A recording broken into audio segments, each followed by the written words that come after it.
It seems investigating murders in South Carolina's Low Country is really turning into a thing. That's why we've created another podcast focusing specifically on the murder of Stephen Smith. We, of course, have continuing coverage for you on the Hidden Killers podcast and True Crime Today. But if you want a channel exclusively dedicated to the coverage of the investigation and finding justice for Stephen Smith, be sure to search and press subscribe to The Murder of Stephen Smith. Search that wherever you download podcasts and press subscribe as we bring you daily coverage of the investigation into the murder of Stephen Smith and the quest for justice. Search The Murder of Stephen Smith wherever you get podcasts. Hope you're having a great weekend. This is our Week in Review, a look back at some of the most compelling stories we've covered for you in the last 7 days. Brand new episodes back Monday, right here. This is the Hidden Killers podcast with Tony Bruschi. A mother's intuition is something that should never be dismissed.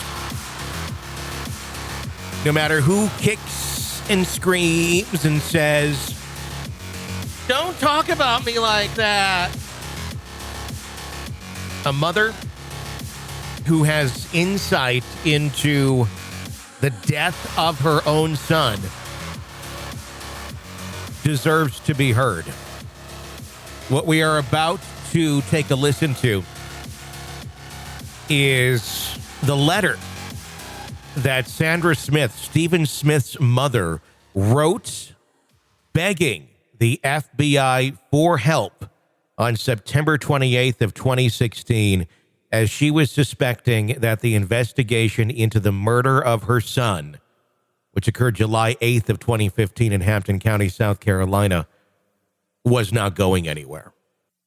Not only not going anywhere, but purposely being derailed by people in power, so those in power did not get caught in any of the presumed guilt or innocence that may exist for those who knew Stephen. Now, I am in no way suggesting that the people she talks about in this letter are guilty or innocent. I'm just going to let the letter speak for itself. These are the words of a mother who lost her son, who is seeking justice in an investigation that was utterly ridiculous. And when taken just a slightly closer look at years later, oh, yeah, you're right, that was a homicide. Maybe we should do a little more digging on this. I have the letter here for you, and I have another reader of it to put it into perspective. This is Sandy Smith's letter to the FBI, which was written shortly after the death of her son, September 28th of 2016. Take a listen. Dear Sir or Madam, my family is in desperate need of your help. My 19-year-old son, Stephen Nicholas Smith, was murdered on July 8, 2015, in Hampton County, South Carolina. It has been apparent from the first week of this investigation that authorities are covering up critical evidence, and we no longer know who to trust. Stephen's father, my ex-husband, who is now deceased, and I were first told that our son was shot to death after running out of gas in the early hours of the morning and exiting his vehicle. Later that day, we were told it was a hit and run. Finally, investigators determined he was beaten to death. He was attacked so violently that the entire side of his face was rebuilt with putty for his funeral. Hampton investigators asked us at that time to continue to publicly say it was a hit-and-run. They claimed they didn't want the killer to know they were looking for him. There have been no named suspects. The first call my family received after the murder was from authorities notifying us of Stephen's death. The second came very quickly the same morning from solicitor Randolph Murdaugh. In fact, he called my ex-husband's cell phone as we waited in the police station for a positive identification. He said he heard of the case and was interested in working pro bono as a liaison between the family and investigators. Stephen's father accepted the offer, although we were unsure why Mr. Murdaugh wanted to help us. We also weren't sure how he found out so quickly, even before it was confirmed to be our son. Surprisingly, after just a few interactions, Mr. Murdaugh stopped returning our calls. Within days of our son's death, Stephen's twin sister, Stephanie, was approached multiple times by peers telling her that Solicitor Murdaugh's nephews were responsible. As a family, it was suspicious to us since he had taken such an immediate interest in the case and then became unreachable so quickly. These suspicions reached new heights weeks later when Stephen's older brother, Chris, was approached at work by a young man he did not know. This person told Chris he was present when Stephen was murdered and witnessed everything firsthand. He said that Solicitor Murdaugh's nephew, Buster Murdaugh, who graduated with Stephen, beat Stephen to death with a baseball bat. He claimed it was because Stephen was gay. Stephen was in fact gay. The witness said they were out smashing mailboxes when they came upon Stephen, and Buster seized the opportunity. The young man told Chris that Buster threatened to kill him if he ever spoke up. This information was given to investigators, but nothing has come of it.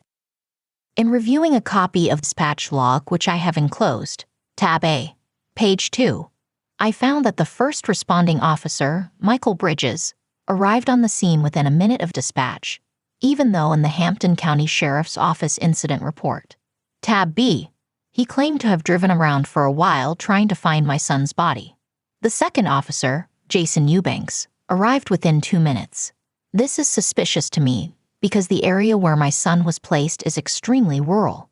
Cops do not patrol that area frequently, and it's not likely an officer, much less two, would coincidentally be patrolling there prior to 5 a.m. They had to be in that area at that time for a reason. I suspect they were there because they already knew Stephen was there, and I suspect the Murdaughs were the ones who told them. The Murdaughs are probably the most prominent family in Hampton County. Stephen had on more than one occasion mentioned to friends and his twin sister that he was involved romantically with someone from a prominent family in the county who was hiding his sexuality.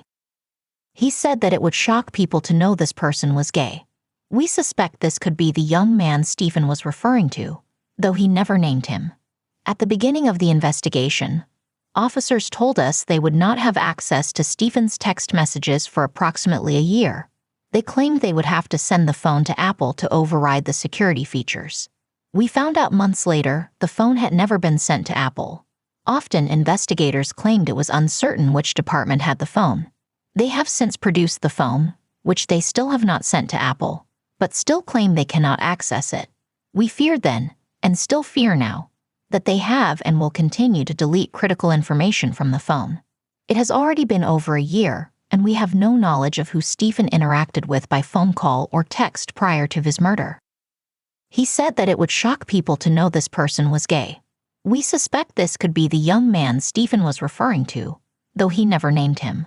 Since the murder, Buster has gotten rid of his old vehicle, which is critical because according to the witness who approached Chris, they were traveling in Buster's old vehicle that night. It's also critical because Stephen was found 3 miles from his vehicle on the morning of his murder. There was no blood splatter on the crime scene despite his brutal beating, which makes it clear he was transported to that site. We believe there is DNA in Buster's old vehicle. I think it's important to note that Stephen's wallet was found in his own vehicle and his gas cap was open, further suggesting he did not leave willingly. Tab C. Stephen was very skittish and would never have walked down the road in the dark, and it's not likely he would have opened his car door to accept assistance from someone he did not know, especially alone on a dark country road. He was even known to walk through the woods during the day to stay out of sight. His autopsy shows his toxicology reports were negative for drugs and alcohol, so I have no reason to believe he would have done something so completely out of character. Since Stephen was placed on the highway, it became a highway patrol investigation. We thought this was beneficial to Stephen, since local authorities obviously have their own agenda. However, this did not help our case at all. This case was mysteriously bounced from investigator to investigator without reasons or notification. It would repeatedly get to a certain point, then the assigned investigators would bow out, perhaps not wanting to take on Solicitor Murdaugh. I was approached in September 2015 by a gentleman claiming to know about a criminal case decades ago that was swept under a rug to protect a different member of the Murdaugh family. This came as no surprise to me. I see history repeating itself with my son. No one here is trying to solve our case.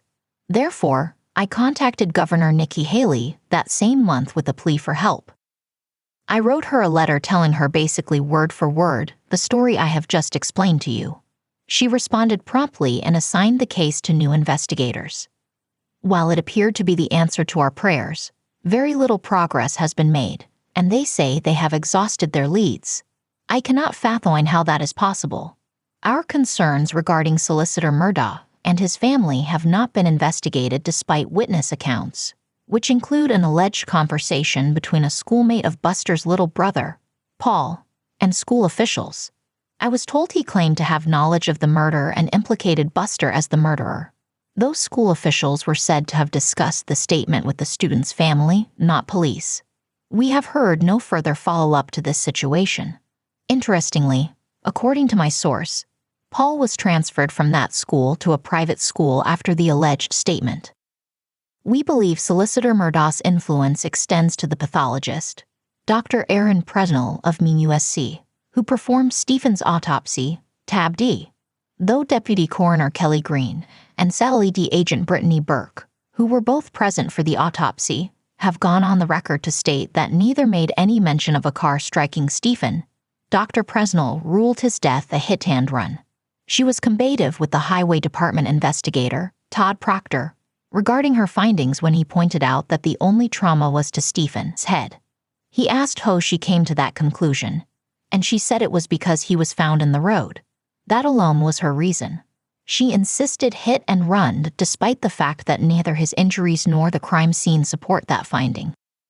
The coroner disagrees with her determination, and it is documented multiple times in the case file that there were no skid marks or vehicle debris consistent with a hit and run at the crime scene. Tabs E, FG. Dr. Presnell herself confirmed to investigator Proctor that she found no glass or other fragments on the body to suggest a hit and run. It is simply not possible that a vehicle struck solely his head. Coroner Ernie Washington informed investigator Proctor that Dr. Presnell told him she would change her report to read however he wanted it. Copies of investigator Proctor's summary notes, which document his discussions with Dr. Presnell and Coroner Washington, are enclosed. Tabs F and G. We desperately need your help. This investigation is being deliberately derailed. We need someone to hold the investigators accountable and access Stephen's phone. Solicitor Murdaugh is widely known, and it appears this is playing to his advantage. We need someone who doesn't care about his family name to take this case seriously. In July 2016, I wrote to attorney CJ, Enroll Loretta Lynch in the hopes that she could and would help us, but there has been no response. I have enclosed the key documents I mentioned above, but I can provide copies of all the case documents I have at your request. We also have new information which we discovered in the past few weeks that we feel is critical to this case. However, I no longer trust the investigators here. I am holding it as I await your response. I thank you immensely for your time and help. Sincerely, Sandra Smith. This is an examination of the hidden human condition. This is the Hidden Killers Podcast with Tony Bruschi. Well, that's a whole big ball of, oh my God. Lots of information in there from a mother wanting answers to the murder of her son. And this now finally getting more attention from investigators. One can only hope that some of these things be taken a little more serious.